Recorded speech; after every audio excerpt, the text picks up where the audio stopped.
0, 1. Let's get started. And welcome to Beyond Top 10 Tennis. My name is Dr. Ashley Morgan Berge and I'm your host. If you're not familiar with my work or would like to learn more about it, head on over to AM8 International, the first tennis lab of its kind worldwide that is centered on delivering top 10 tennis rankings and is 100% backed by science. I'm the author of 13 books behind multiple theories and have been an elite coach for over 19 years and work with athletes around the world, Australia, the United States, through Europe. I'm also the world's leading authority in this space with my research coupled with my extensive coaching background, being responsible for landmark findings to deliver the next generation of play. With new foundations this season of my latest release, My Tennis Black Book, Federer, Nadal, Serena and Djokovic. The 2025 season will deliver something new. So as always, buckle in and enjoy the ride. Welcome to another edition of Beyond Top 10 Tennis. If you're familiar, you've been with us for some time now, thank you so much.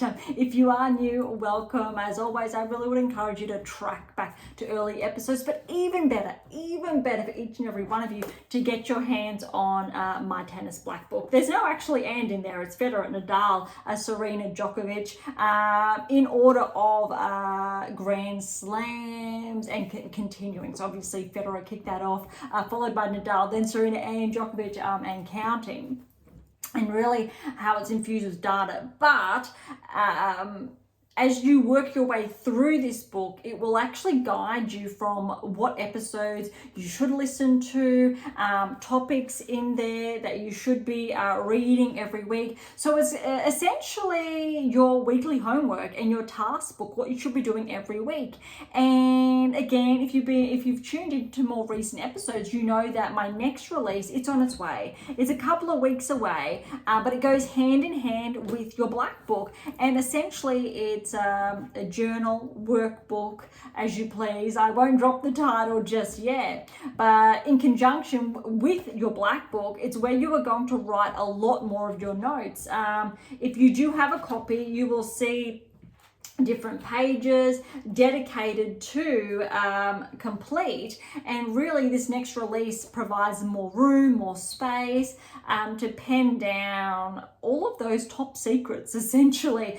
So look, this week, if you are following along, you would be on week 2 of block 3 tasks right here. You'd be tracking back, say, to episode 12, and look, if you're on level 1, 2 or 3, and look, on level 2 you'd be reading What Is Your Game Missing, ranking sections 11 and 12, for example. 1 and 2 are there, but I won't give it all away. And the topic you should have finished from last week would have been the role of education. It's only less than 3 pages long, pretty easy read. So you've got your weekly readings along with those chapter readings. You've got, and that's every fortnight, and then every week 1 to 2 plus episodes to catch up on, to review where you're at with the collection behind me. Keep in mind though that they're actually original cover copies, most of them. So if you do grab your copy on AM8 International or Amazon, so irrespective where you're based in the world, those covers will be a little different, but all of the updated covers they're shown predominantly. Even your black book has a new cover with limited editions available for this one that I'm holding right here. So that's a little bit of where you should be at this week of your black book. I'm not going to dive in too much because look, today's episode's all about Indian Wells. Some say the March swing is really about almost the 5th Grand Slam. I know that the Madrid, etc., there's some noise around there, 5th Grand Slam, but I'm not really all about that. There's 4 Grand Slams, and you have these 1,000 events that really lead up to it. Impact player rankings. We touched on last week about ranking implications. So there are no updated rankings this week because Indian Wells obviously kicked off last week. So we'll have to wait till Indian Wells essentially comes to a close to look at those ranking updates / implications. But even at the moment, we've got rounds 1, 2, and some of round 3 to go over. And we are coming to you slightly early this week. to meet you essentially almost halfway of Indian Wells, in contrast to really reviewing all of it in one, because today we've got 128 matches to review cumulatively, obviously WTA ATP, plus an additional 64 because we've got first round, second round, and with both tours that means over 200 matches, plus obviously round of 32. And yes, so you're going, Dr. Berge, you know that the 32 means we're breaking it in two. Yes, but WTA and ATP, they're our numbers for us. So over 200 matches that we're going to review today, and direct implications with those rankings. So we will track back to some of the rankings that, again, they haven't been updated this week, but we will use them as a reference point to look at what this really means, because there've already been some really big surprises. Well, I'll say surprises, but not so much as far as the data's concerned, what we were potentially expecting, players in action and not. We're going to have a bit of a discussion about Djokovic, obviously his current trajectory. Some people are surprised with that, but when you're really looking at the data, it's not that surprising. But I'm really looking forward to other players as well, so we will get there. So let's kick things off. WTA ATP. Look, we're probably not going to go as long today. Our last couple of episodes have been quite long, but let's try and keep today's episode jam-packed. But before I kick off, I really want to make sure, if you are listening around our HQ, we're based in the southeast Queensland on the Gold Coast. Unfortunately, last couple of days we were hit with a cyclone, and there's a first for everything. So for me, that is the first in my lifetime. We've actually never had one here. I'm safe, thankfully. We were without electricity and water for almost 2 days, which was not ideal. You can hear in the background one of my sidekicks, but I can't reach him. But there are a lot of houses still without electricity, so I want to wish them all my best. I really hope it turns back on soon. We were very lucky that it turned on. Unfortunately, most people kept their water supply on, so without that, that wasn't too much fun. That noise you're hearing in the background, if you do have dogs, that is my big one trying to dig himself a hole in the carpet, which we all know how that goes. If you don't have dogs, that might not make too much sense to you. But they have been kept indoors for a number of days now. But it really did kick off probably about 5 days ago. So it has been a lot, but I've still been trying to keep an eye on Indian Wells to come with you with those latest results that we can discuss. And only because you did hear him, those of you who are only listening to the feed, so this is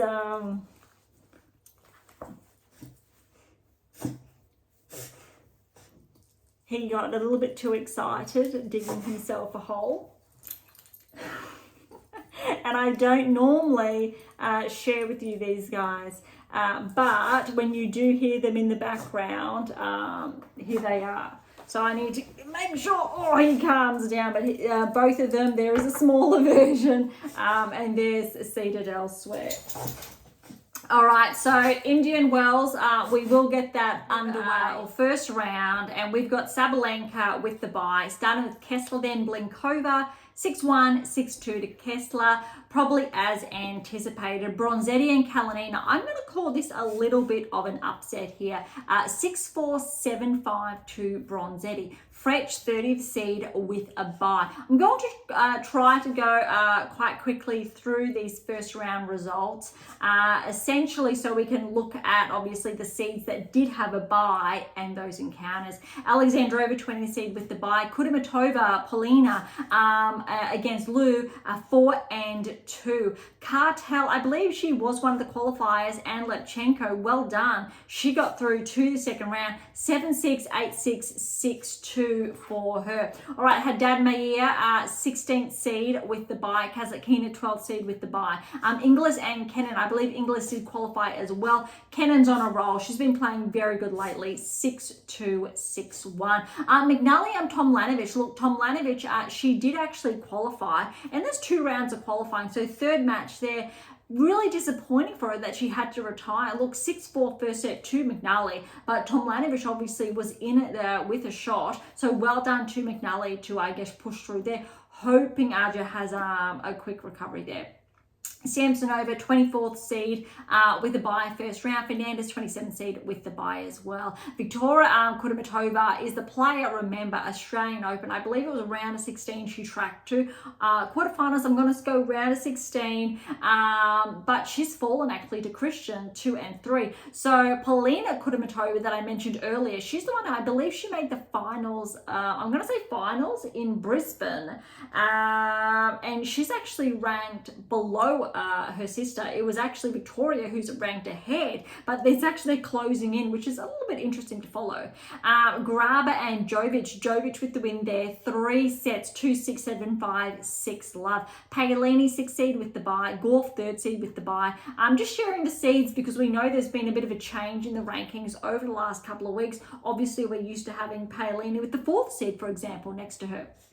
All right, Raducanu, Uchijama, first big upset, I would say, 6-3, 6-2 to Uchijama. Well done there. Danilovic and Tomova, I'm going to call this another upset. Tomova with the win, 2 and 3. Sakari, 29th seed with the bye. Remember, Sakari did make the finals last year, so a lot of points to defend. Anisimova, 17th seed with the bye. Bencic and Maria, nice and clean win for Bencic, 6-1, 6-1. Looking for Bencic to potentially do some damage at Indian Wells, because we know how well she has been tracking, and I really think she's verging closer and closer towards the top 20. I'm not going to be surprised by the time the French comes around if Bencic is inside the top 20. All right, Parks and Kalinskaya. We know how well Parks has, I'll say, intermittently been playing, but we know she's been tracking. Also, we know Kalinskaya, look, she started the year around 12, 13 in the world, had a lot of points to defend in Australia, so had that regression,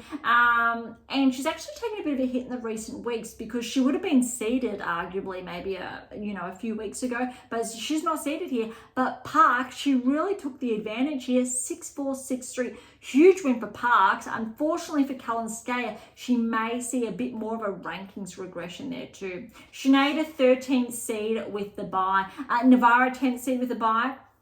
Looking for good things there. Joint and Sir Stay. Look, Joint also qualified, which is really substantial, but Sir Stay with the win is 6-2, 7-5. Okay, I'm going to put this big one down now. Oh, there we go. He got a little bit too excited. Again, those who don't have dogs, I guess I'm sorry. Those who do have dogs, you understand, obviously, when they do get a bit like that. And they just need a few extra cuddles to calm them down. And I thought, why not bring that into today's episode rather than start afresh? All right, Davis and Evan Enissian. Evan Enissian's actually been tracking lately. And I think she's definitely one to watch. We saw her intermittently last year, really not tracking, but she was showing up in those earlier rounds. I'm not going to be surprised if we see a little bit more of her this year around those first, maybe 3rd round results, or in the, say, 250s, quarters, semis. Maybe she could make an appearance in a 500 a little bit deeper. But I think similar, say, to last year, Danilovic, how we were watching her track and we know where she's ranked now. Evan Enissian's on a similar trajectory. But look, first round win over Davis, 4 and 2. Vekic, 19th seed with the bye. Mertens, 28th seed with the bye. Look, Goldbeck and Birrell. Now, Birrell's actually a Gold Coast local. You would have heard me talk about her previously if you have listened over the last couple of months, or the last 18 months, almost 2 years, not quite just yet. But this is a huge win for her. She got a first round win at Indian Wells in a 1,000 event. That's very substantial. Why? Because Kimberly only broke into the top 100 a couple of weeks ago. I think it was around the Australian Open, after the Australian Summer of Tennis. It was huge. She's 26 years of age. She's been on tour for a number of years, but it's the first time in her career theory that she'd crack the top 100, kept that momentum. She's around 76 in the world. But with this win at an 1,000 event, she could probably bump herself into the top 60, which is really substantial. I'm going to be interested to see when the rankings come out, because that's huge news for her. Very huge, just wow. Interesting fact is that Stowes is also, Sam Stowes, for those who are not familiar, is also a Gold Coast local. That's again where we're at, and that's where I guess played, came up. I obviously went and played in the NCAA. Those who are not familiar, came back, obviously, traveled, did all my coaching internationally, locally as well, and I set up base right here because of, I think, not only is it my home where I was raised, but we have such, I think, wonderful conditions to bring up the best players in the world. And it's great to see some locals on the biggest stages also in the world. So if you're not a part of AM International yet, please do consider joining us. All right, back to the results. Buzazmeniera and Potapova. Look, Potapova is also on a roll, I think, this season so far, with a win. 3 sets, though, because Buzazmeniera has started to trap.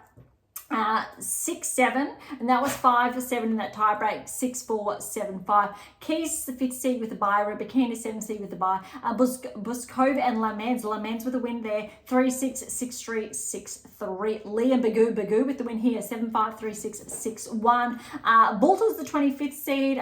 She did have the bye. Torsen 22nd seed with the bye. Osorio and Osaka. Look, potentially this is an upset as well. Look, it is an upset, but Osaka hasn't been playing, look, I would say at that level we know she's capable of, but it's hard work finding that level again after becoming a mum, all of that. Some players, look, you can say they handle it differently, like Benchik, for example. However, every player is different, every woman's different, how they respond, different conditions, etc. And I think that, look, we know how great Osaka was and still is, and I think in time she will find that footing as well. Obviously, we need to keep in mind there are other factors. It's not just the physical, it's the mental and emotional, and everything that goes into that as well. Support networks, everything. But look, Osorio also has started to track this season, and look, it was close, 6-4, 6-4. So I think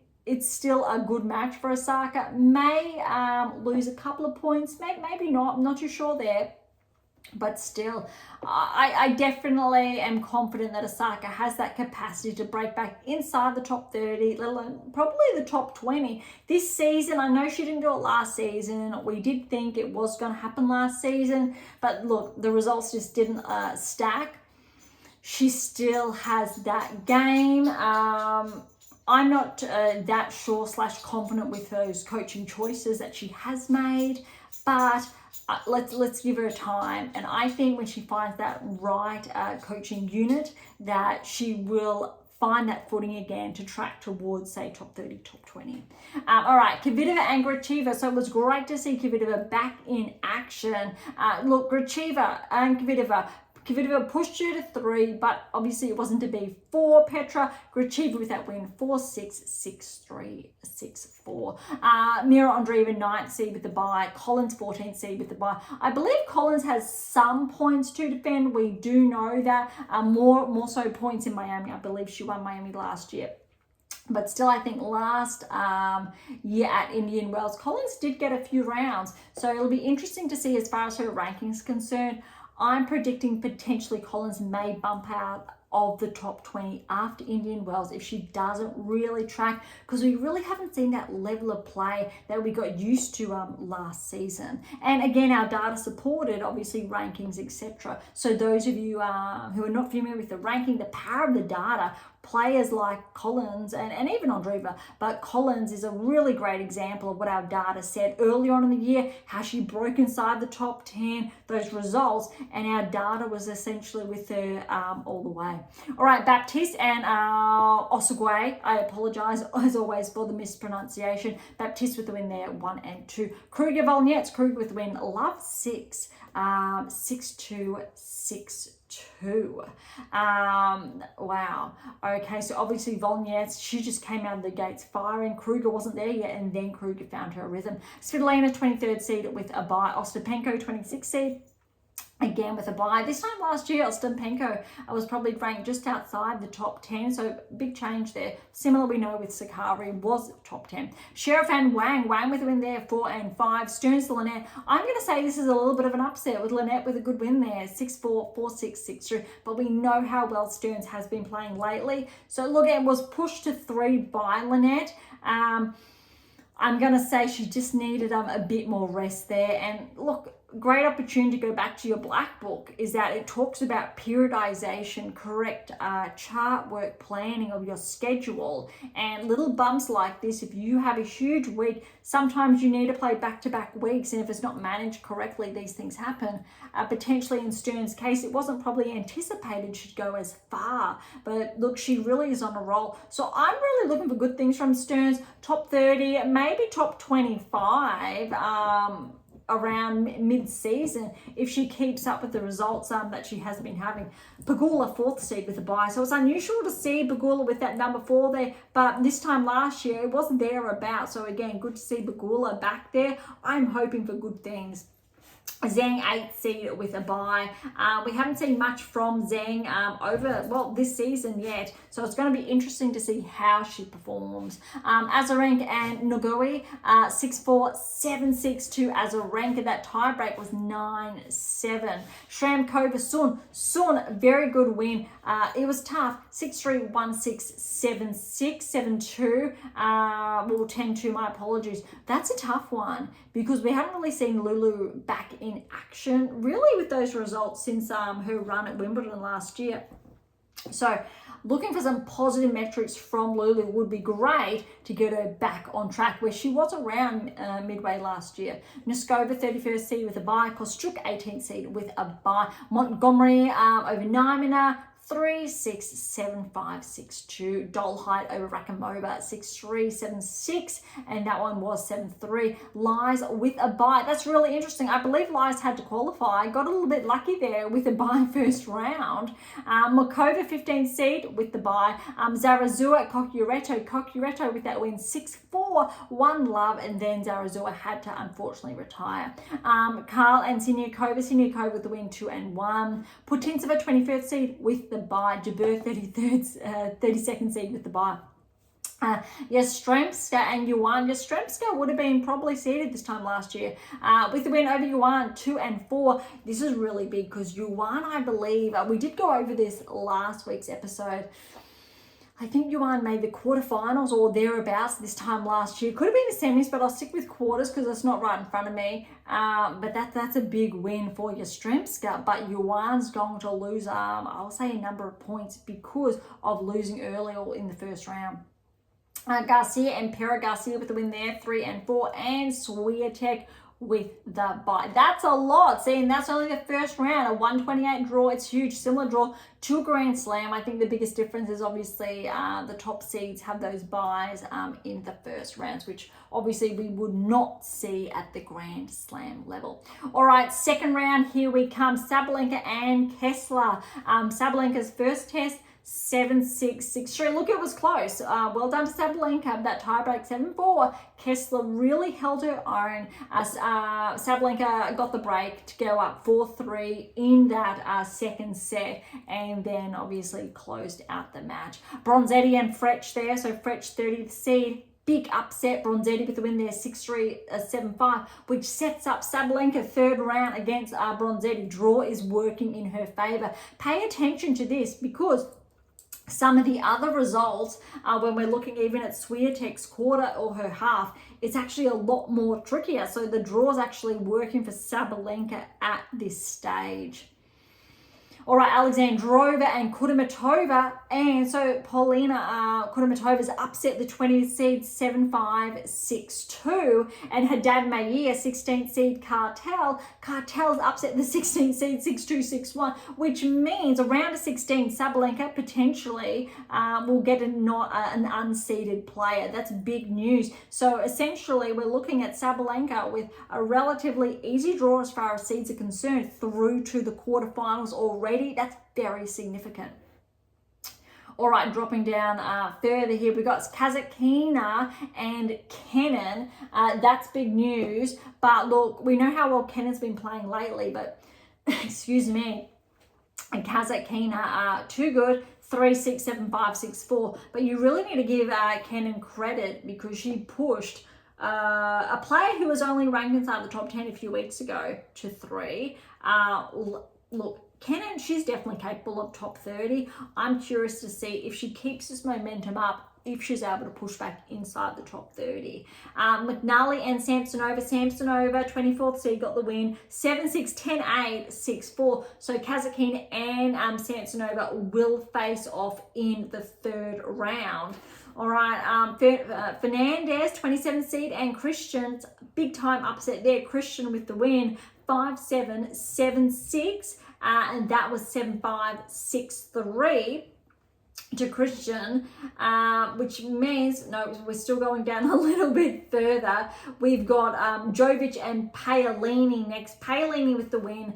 It was tough though. 7-6, 7-3, 1-6, 6-3. That's a big one. So Paolini and Christian, and potentially then we've got Kasatkina and Paolini meeting in the round of 16. Already that quarter's a lot trickier than I'll say the earlier quarter with obviously I just mentioned with Sabalenka there. But all going well.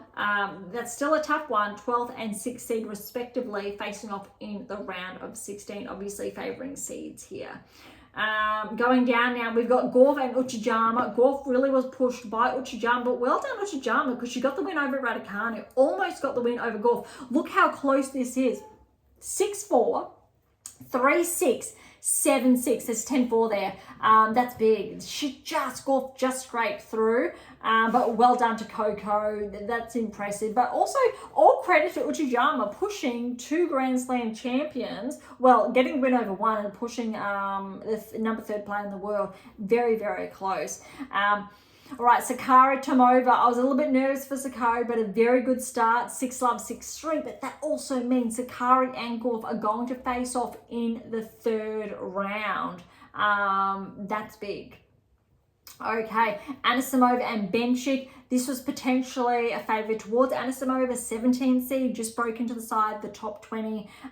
Really only, I think it was about 2 weeks ago now. Benchik with the win, but it was close. 6-4, 6-7, so 3-7, 6-1. Well done to Belinda there. Parks and Schneider. Well done, Schneider. I was a little bit nervous for her, but 6-1, 6-1. Schneider's had a couple of earlier round exits lately that weren't really anticipated, but this was good. I think this is the biggest, well, no, I will say on par with the Gauff-Sakkari matchup for the third round because that's huge. We've got Benchik and Schneider facing off in the third round, and the winner of both matches respectively will face off each other in the round of 16. That is the toughest quarter, I think, at this stage, but we'll drop down to the next quarter. I believe this is the final quarter.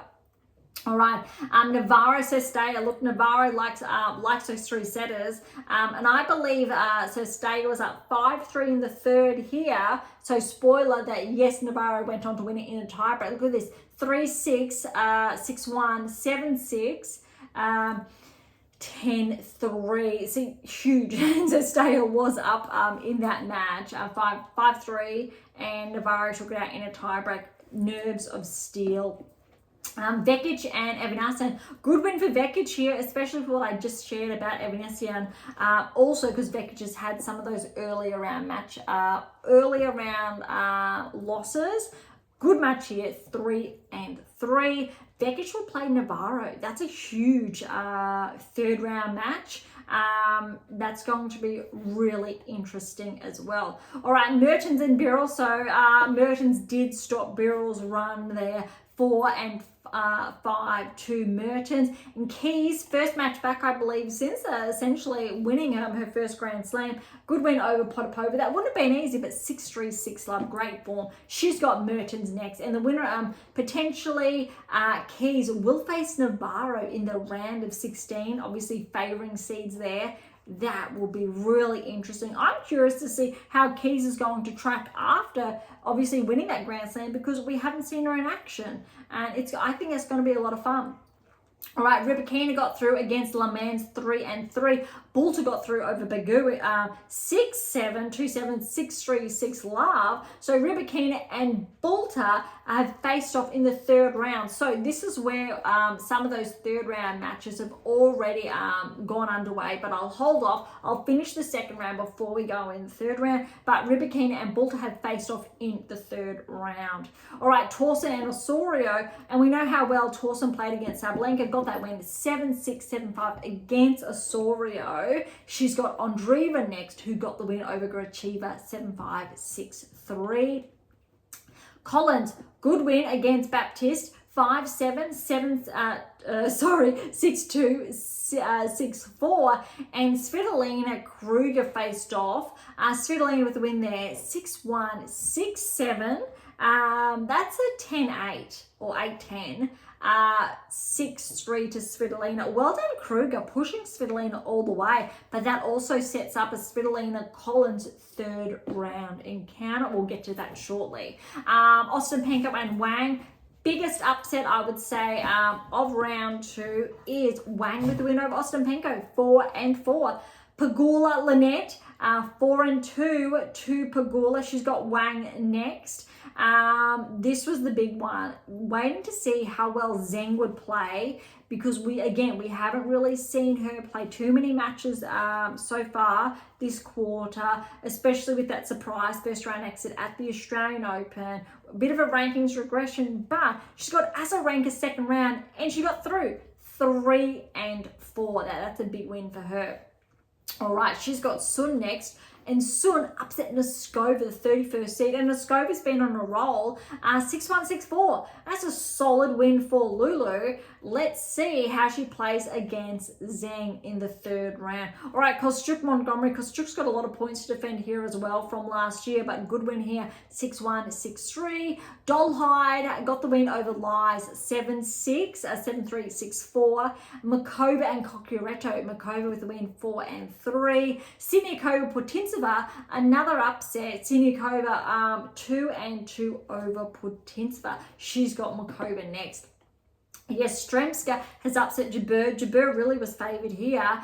So well done to Stremska, 3-1. And then we've got Swiatek and Garcia. Remember, Garcia's a former top 10 player. I believe she even won the WTA finals or made the WTA finals a few seasons ago.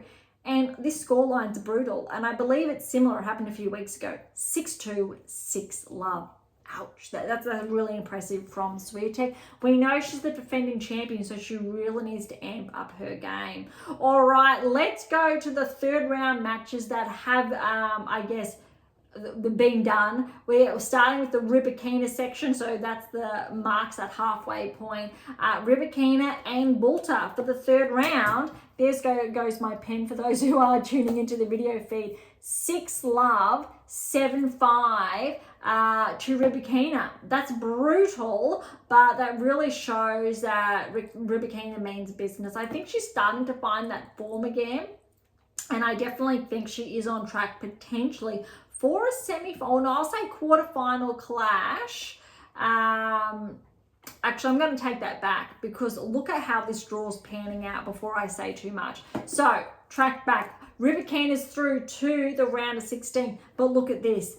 The next match below her, because I spoke too soon, my apologies, Torsen Andreeva, and this should have been really tight, but Andreeva, she played sensational. 6-3, 6-love to Andreeva, which means round of 16, we're going to see Rybakina and Andreeva face off. So that really is going to be tough.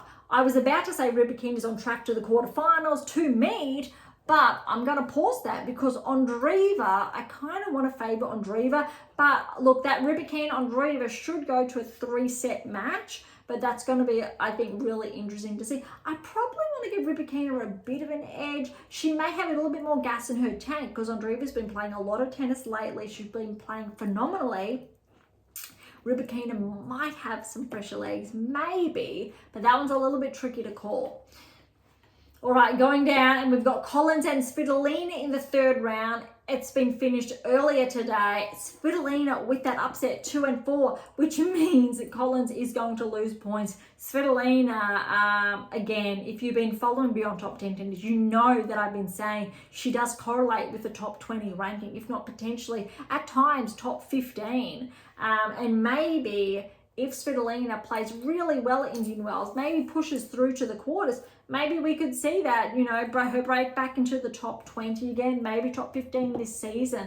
Definitely wouldn't be surprised. But look at this. Pegula got the win over Wang, 2-1. Pegula's living up to that fourth seed, which means Pegula, Svitolina, they're round of 16. That's huge. That's a blockbuster as well. Can't really call it. You kind of want to give Svitolina the edge. But in all fairness, Pegula's been playing some solid tennis lately. And she just won a title a few weeks ago. So you kind of want to favour Pegula there, which kind of dampens that top 20 that I've just said about Svitolina. Yes, she's capable, but Pegula, she's tough at the moment. All right, dropping down the draw again, just focusing on those third round encounters.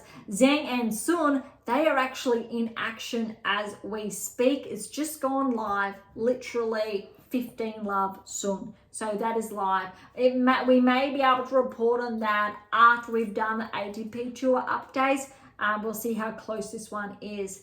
Dropping down, we've got Kostyuk and Dolhai. Kostyuk with that win, 3-3, which is really good. Kostyuk will play the winner of the Sun and Zhang match. Again, Kostyuk's got the points, I think, to defend more so or less over Zhang and or Sun.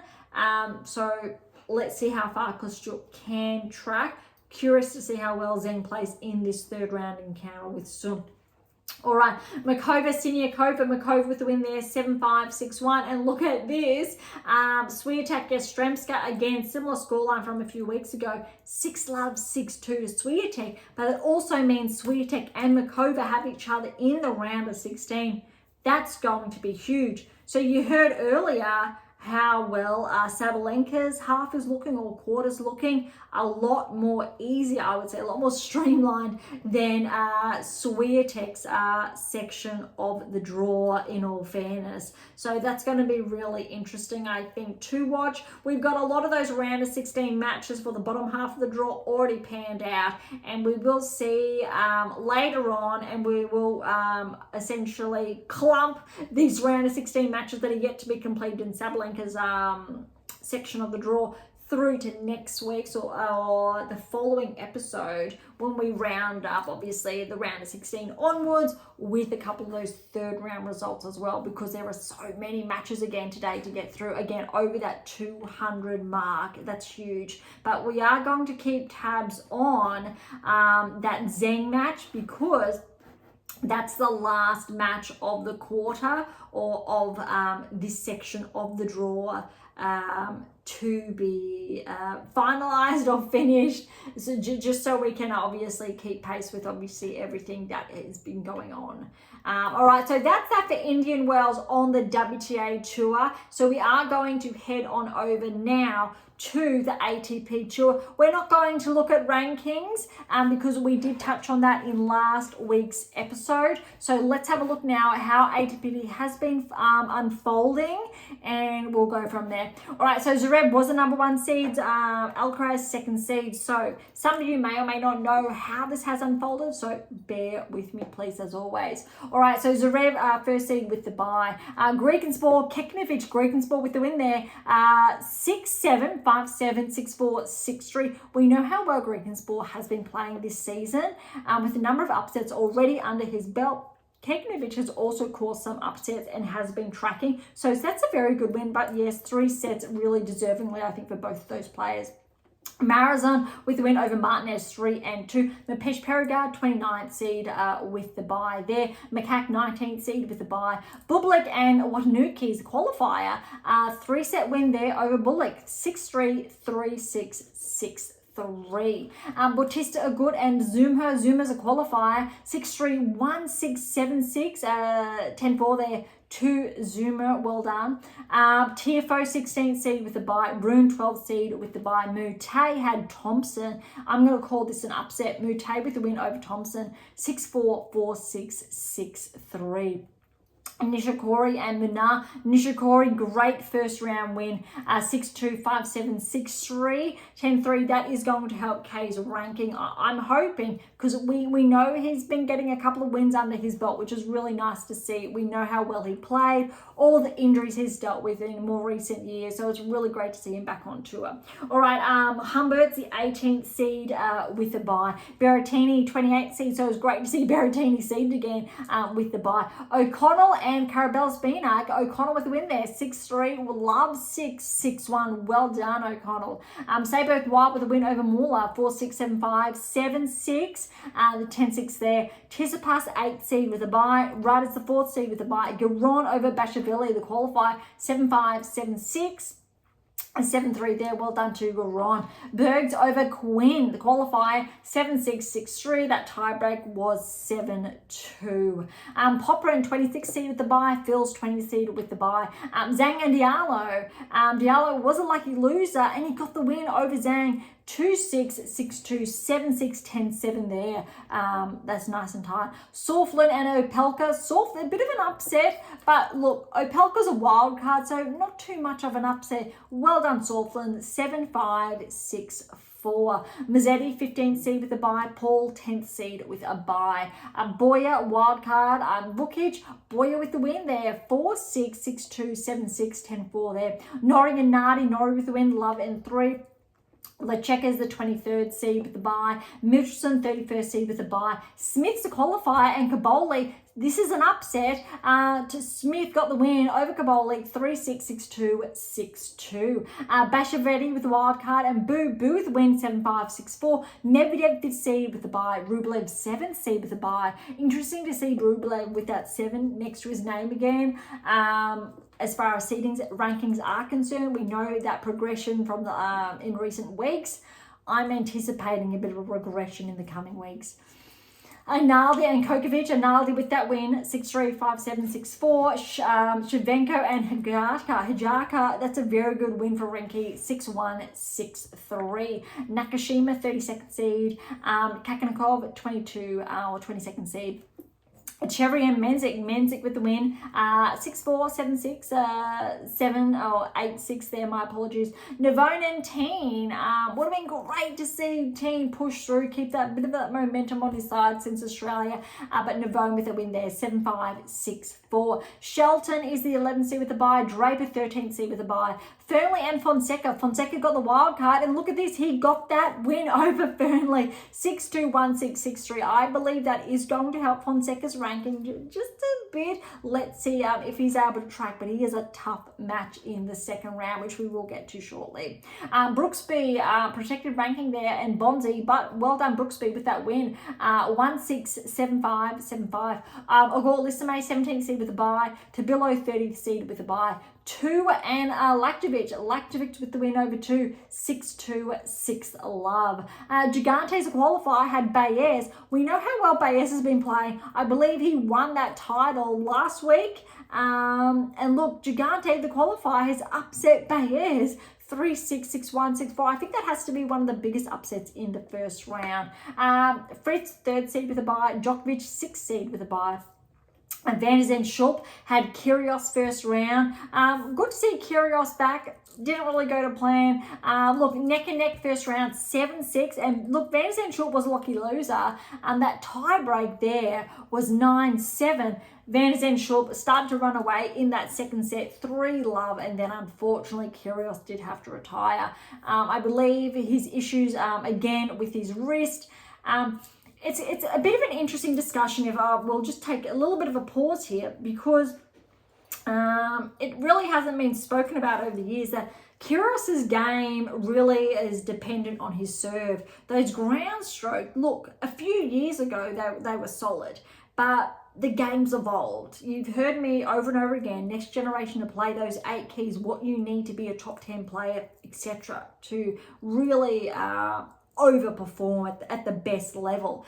And Kyrgios's ground strokes have not kept pace. The mechanics of his lower body, upper body, even as a whole, those technical metrics, those key data points, everything in there, his game does not have at that level, not even that top 20 level.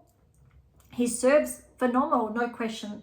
His game used to be at a very solid level. We know he's been top 20 before, but really wasn't able to stack onto that momentum in recent years. Yes, Wimbledon finalist was huge, but we need to keep in mind that serve really pushed him, really allowed him to win a lot of those points, set up his game, but he didn't have the ground strokes in recent years to back that up. And Wimbledon is one of those surfaces that you can really get away with those wins with a huge serve. And if you come up against an opponent with weaker ground strokes, you take that advantage. If they can go ground stroke to ground stroke with you, a little bit more challenging. At that time, look, Nick was playing some really good tennis. Without a doubt, probably the best tennis of his life in that tournament. All the stars aligned. Unfortunately, since then, injuries, etc. But what we're seeing now is his game becoming a little bit more exposed with his serve not really leading with that advantage. We're seeing those tie breaks, yes, but those ground strokes aren't at that level we would like to see them if you're thinking, say, a top 20 player. So that's why we may very well see these early round exits, because his game as a whole is not as strong as it could be because of the lack thereof of those 8 keys. There's only, say, some of those keys. And when we're looking at those technical mechanics, it becomes quite obvious, and his serve really isn't leveraging those more technical proponents of his game either, which means that even his serve as a whole is not, say, top 10 status, or let alone, say, 8%. That said, he still has a very significant serve, probably top 20. We really could place that in, but that game, when you're looking at those ground strokes, then that level of movement, competitiveness, it's not equated with, as far as the data is concerned, those players at the top echelon of play. All right, so well done to the Vanders and Shaw. McDonald's with the wild card there, got the win over Djokovic Fokina against Promising, because I want to say it was Djokovic Fokina who made the finals the other week, I think, or he got that win.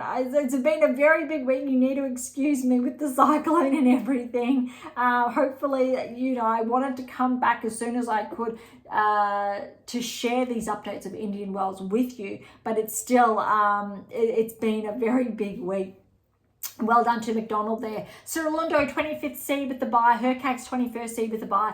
Gaston qualified Darderi. Gaston upset Darderi 3-3. Goffin, Sonego. Goffin's upset Sonego there. I'm going to call that an upset 4-5. Diminor, 9th seed with the bye. Dimitrov, 14th seed with the bye. Bergs with the win over Rinderknecht there. 6-1, 5-7, 6-2. Monfils and Struffs. Monfils, very good win, 4-4. Quarter, 24th seed with the bye. Shapovalov, 27th seed with the bye. Walton and Zeperi, both qualifiers faced off in the first round, and Walton, the Aussie, got the win, 7-5, 6-1. Carolina Buster qualify, and Hals got the win, 3-4, and Alcaraz second seed with that bye. All right, on to all of those second round results now, and we do have some of those third rounds, but we'll stick with the second round before we nudge on over. And look, this is what I'm surprised about, the biggest surprise, and I know other people may comment on others. Zverev's the number 1 seed. He had Grekenspor second round. Grekenspor with that win, 4-6, 7-6, 7-6. Look, it's neck and neck. Those tie breaks, 7-5, 10-4 respectively. But Zverev's got this huge opportunity with center sideline to gain as far as points are concerned. And I know it's a lot of pressure, and there's a huge expectations for Zverev to notch up those points, to make the semis, to make the finals, to get those wins with those titles. He's the number 1 seed. He's the number 1 active player in the world, or eligible player to play at the moment in the world. And he's not taking advantage. I think the pressure potentially has gotten to him. I'm not too sure, but this was definitely a missed opportunity, because if Zverev made it through, he does not have those 1,000 points to defend. He's not the defending champion, and he really could have, I think, taken advantage. And at this stage, it's really looking like Alcaraz may potentially be that player to take the advantage, and he could get closer to Zverev. And by the time Sinner's eligible to play back, Alcaraz really could be getting closer. But look, Alcaraz has big shoes to fill this year, with obviously points to defend. which is really the French and Wimbledon back-to-back huge points. Maybe Zverev could take advantage there, but Zverev was the finalist, obviously, at the French. We know there's big points there on the line.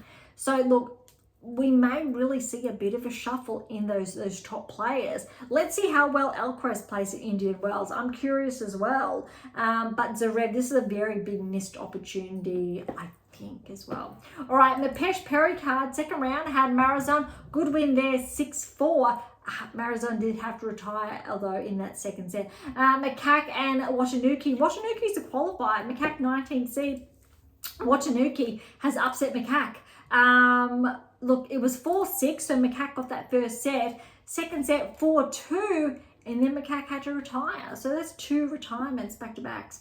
Tiafoe and Dromzo, 7-6, 7-6 to Tiafoe, neck and neck. Well done to the qualifier, Drimher.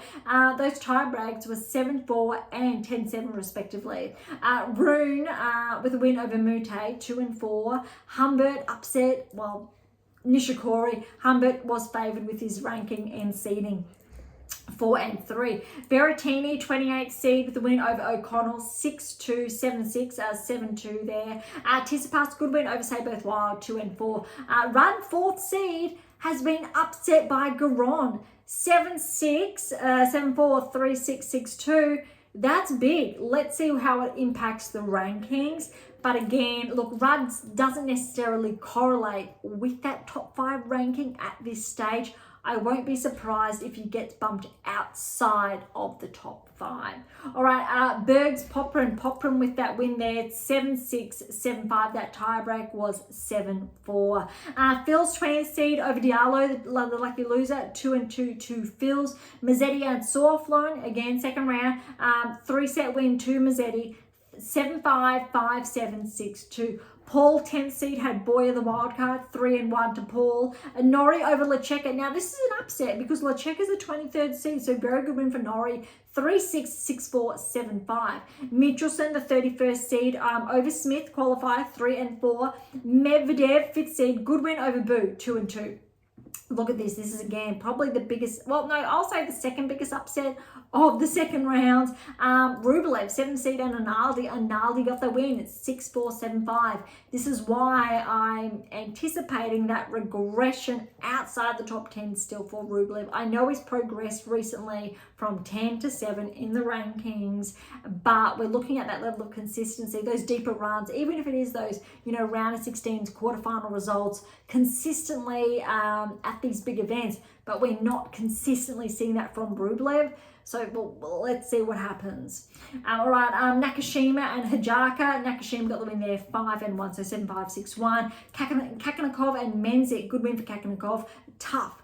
3-6, 6-love, 6-3. Shelton, good win over Navone, 3-2. Draper, Han Fonseca. So this is what I was getting at with Fonseca, but this I think really shows the difference in levels of play. 13th seed with the wild card. Fonseca, we know he's ranked inside the top 100, was 99. I think he's inside or around that 85 range at the moment without checking. But Draper, look at this. 6-4, 6-love. Draper has come for business. This is going to be very interesting. Noteworthy. Draper and Mazzetti are two of those players earmarked here to join the top 10 this season. I'm seeing it from Draper, haven't seen it from Mazzetti yet, but this is what the data was really pointing at. Also, Tsitsipas was one of those players in there as well, and Tsitsipas has already rejoined the top 10. So we're waiting to see. Paul's in there too, inside the top 10. Slight regression at the moment, but as far as points are concerned. So it's a really interesting time, I think, for the players really knocking on the door of the top 10. So when you've got players like Rublev not being consistent, losing early, Rudd losing early, you know the susceptibilities there for essentially the newcomers to become those barrier breakers this season. Very similar to what happened on the WTA Tour last season. We're looking at potentially this season on the ATP Tour. All right, next we got Brooksby and Ogor-Elisime, another big upset. Brooksby got the win over Felix, and Felix is playing phenomenal. I said in last week's episode, he is one of the top 3 players on tour at the moment with those wins, with the titles this season, how well he's been performing. But probably similar to what I said about Stearns, different level though. He just ran out of gas because he's been playing a lot, and this will do, I think, Felix some good, losing early, ironically, to prep better for Miami, have a few extra days off. Brooksby was 4-2 with that win. Tibillo over Laktovic, 3-5. Fritz got the win over Gigante, the qualifier, 3-5. Again, identical scoreline. Look, this is another big upset. Oh, look, third big upset, but Van der Zand, Schulp, he can pull them off. Lucky loser, Djokovic, obviously. I think this is Djokovic's first match back. Well, no, I don't think it's his first, since obviously Australia hamstring issue. You've heard the news, potentially. Van der Zand, Schulp, look, he got the win there. But in 3 sets, 6-2, 3-6, 6-1, it wasn't easy. But this is what I was insinuating very early at the beginning of today's episode. All this pressure on Djokovic. Look, he is 37 years of age. He's going to be 38 this year.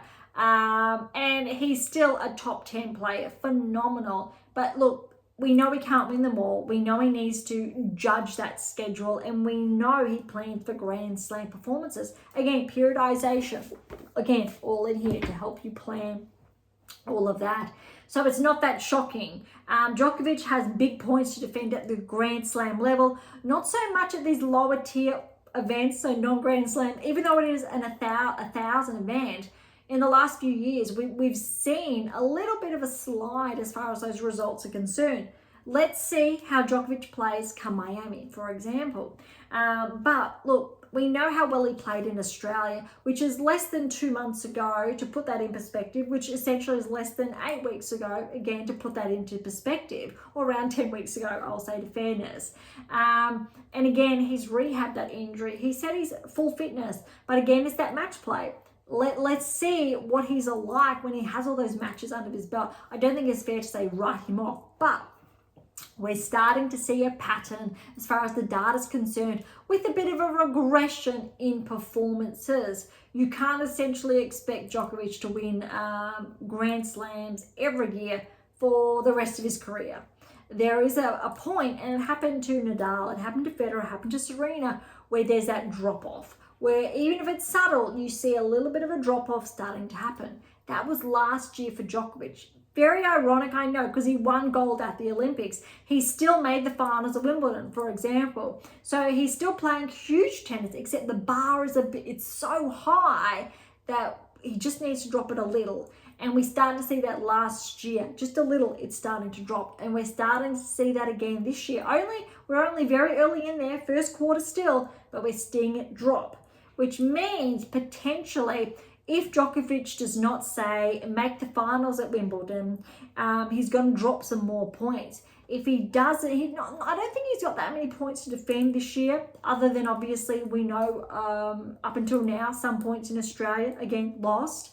But I think he's still safe inside the top 10 until mid-year, and then we can see. But I also think this year very well could be the first year in a number of years where we may see Djokovic regress outside the top 10, and that's a very big call. But potentially that may happen with a few niggles sliding in there with Djokovic.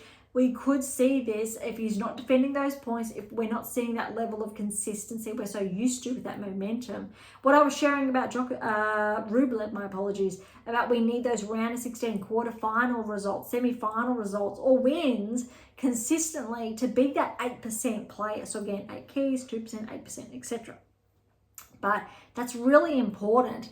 And because Djokovic set such a high bar, that is why that drop seems so huge. But in reality, it's not that big. It's really not. It's those micro discrepancies.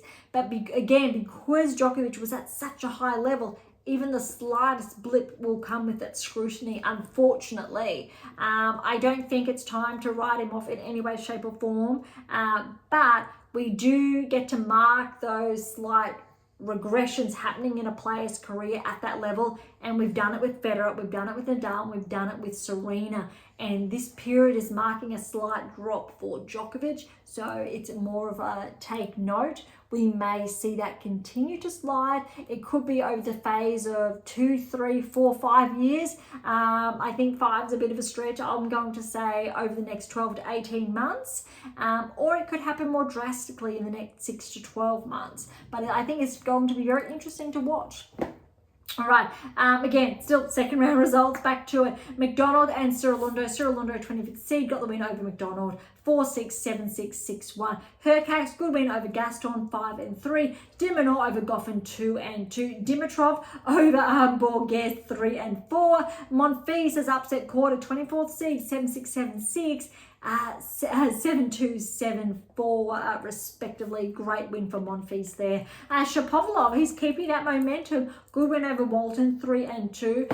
And then Alcaraz with that win over Hales, 4-2.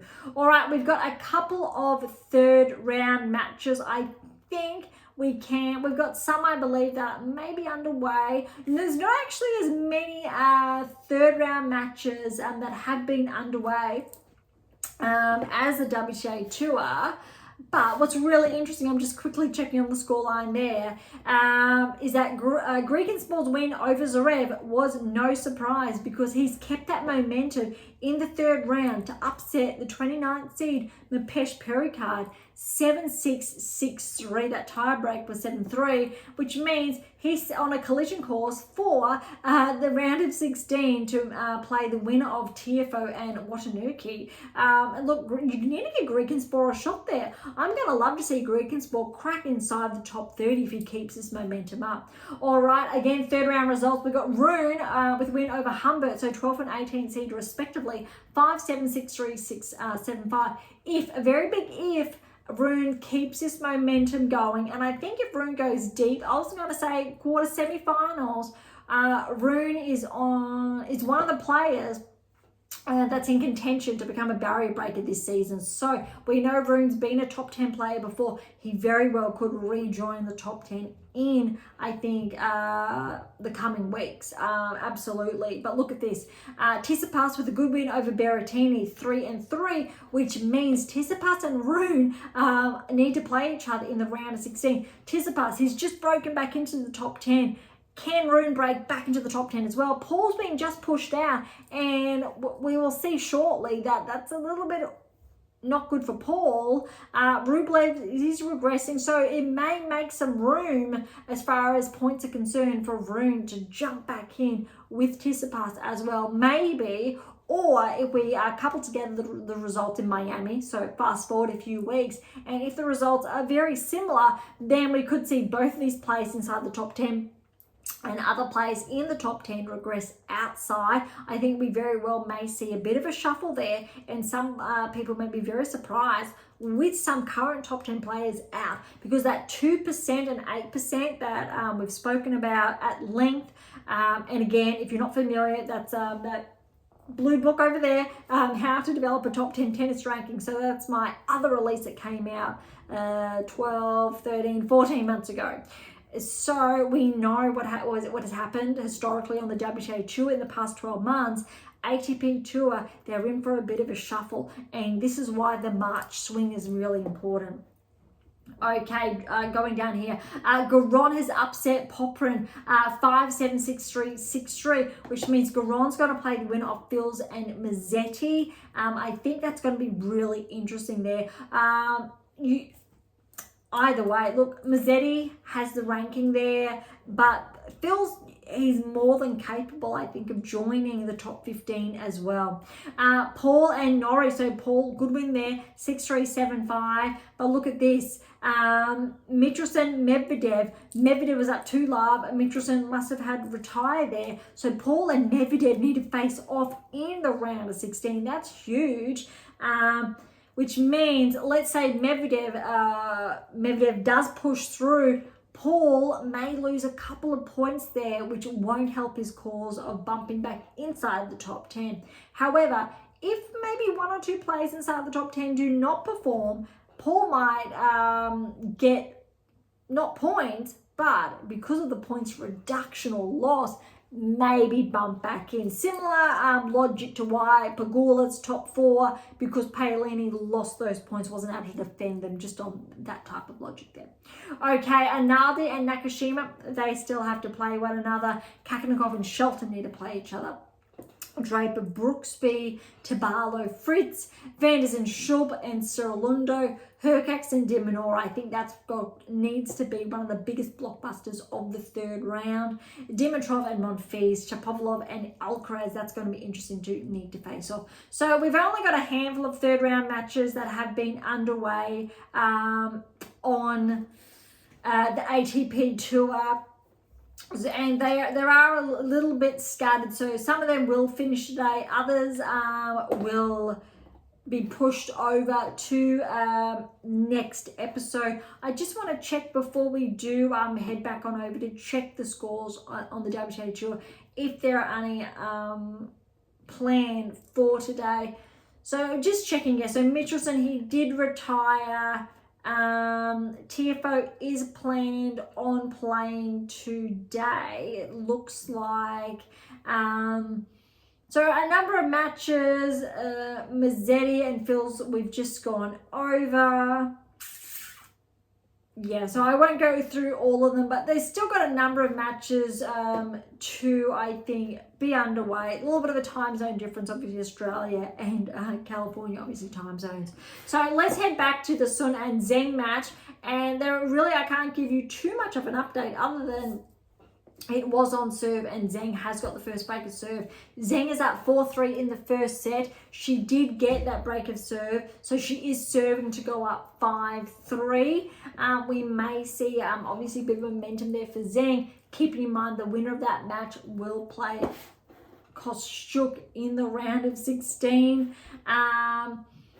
I think that's it from Indian Wells. I'm just going to check if there are any live matches underway on the ATP Tour that we can have a glimpse at really quickly before we go away. And yeah, so we got TFOs underway with Watanuki, and potentially, look, this could be going to 3. Watanuki got that first set 6-4 over TFO. TFO is serving for that second set. He is up 5-4, and the one we've just touched on, the Medvedev-Michelson one, with Michelson retiring there, it looks like potentially that's the last match of the day. And I'm just going to go back because it looks like we have a bit of a surprise result that's only just come in. So I'm going to just quickly track back to these updates, because I think we've got an upset that has come through. And yes, so the upset we've got is Fils and Mazzetti. That match has gone through and Fils has got the win, so he's upset Mazzetti 3-6, 7-6, 7-4, 6-3. So look, it was neck and neck. It was really, really tight in all fairness, but that was a really close one. I'm just going to go through to see if there are any further updates that I can share with you. I've shared, yes, I'm just double checking to make sure we don't have to double up next week. So yeah, it looks like most of the top half of the draw, because the bottom half of the WTA Tour has been underway. The Watanuki and TFO is the only match, I believe, on the ATP Tour now for third round matches of the top half of the draw that needs to be underway. All of the matches, I believe, have been shared with Analdi and Nakashima kicking things off. So we'll have to remember that for next episode when we do that recap, similar to the WTA Tour. I have tried to extend that a little bit. Zheng did hold serve. She's up 5-3. Sun's up 30-15. Looking at, she is going to close out the match. But look, we've kept today's episode really, I think, tight-knit, jam-packed. I don't think we're going to wait around for another potential 30 minutes until this match is wrapped up. So we will get back to that, or include the Zheng Sun match next week, as well as the TFO and Watanuki match when we do come back, which you repeat the rest of the third round matches, and then we'll kick off with round of 16 onwards. And then also in next week's episode, we will have a rankings update. Hopefully, I might come to you earlier. We'll see how everything's tracking, because there's only a few days before Miami then kicks off. So a lot of these players that have fallen in the earlier rounds, they have ample time to prepare for Miami, so no excuses there as far as chart work periodization is concerned. But look, if you are one of those players that did fall early, take the time, get your hands on your black book and start afresh. And the edition, the second part of that book, I thought it may have been out around there about now, but give it another couple of weeks and it will be available. I'm making a few final touches still underway. Still a very big quarter. It hasn't been on my end. All right, thank you so much for joining us today. Look, to grab your copy of my latest release, my tennis black book, Federer, Nadal, Serena, Djokovic, navigate and plan towards a top 10 ranking, head on over to AM8 International or Amazon, so irrespective where you are based in the world. For any comments or questions, head to AM8 or Topic Thread, or leave comments directly on YouTube or Spotify. To interact with Beyond Top 10 Tennis, catch up on our blogs, or to sign up to my newsletter.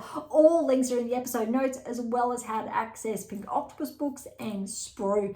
If you enjoyed today's episode, please subscribe, like, share, and do all of the above. Beyond Top 10 Tennis exists for you, so please consider sharing us with those you know near and far. And if you're serious about heading towards a top 10 ranking, or want to know what your game is missing to secure that maiden Grand Slam or more, don't be shy and come and say hi. Okay, on that note, thank you so much for listening. I'm so incredibly grateful. I'm your host, Dr. Ashley Morgan Berge, and this is Beyond Top 10 Tennis.